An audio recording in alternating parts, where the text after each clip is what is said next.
This question, how did we get here, is possibly one of the deepest questions that humans can ask. And God answers this in his message. At the very start, the very first words of the very first book tell us that, in the beginning, God created the heavens and the earth. So God created everything, the whole universe. People have discussed endlessly how this has happened.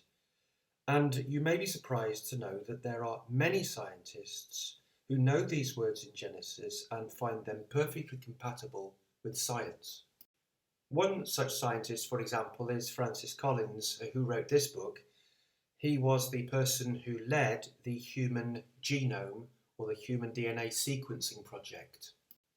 Another is John Lennox, a professor in mathematics at Oxford University, who has debated with Richard Dawkins on the question of the existence of God, and he wrote this book.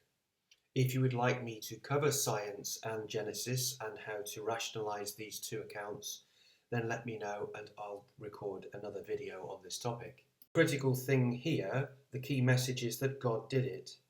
God created the universe and God put us here.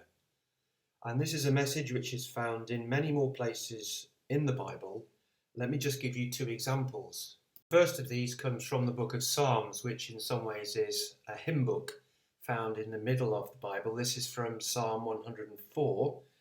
Actually, at verse 19 we read, "He made the moon to mark the seasons, the sun knows its time for setting."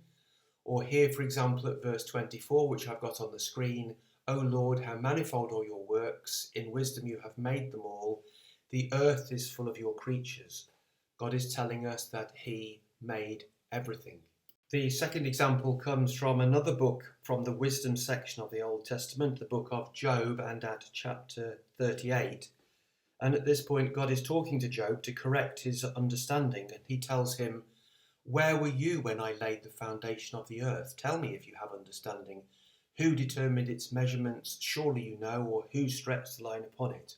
God is clearly telling Job, a man, that he did this and Job knows very little. So this question then is answered by the fact that God created the universe, us included. We're here because God put us here.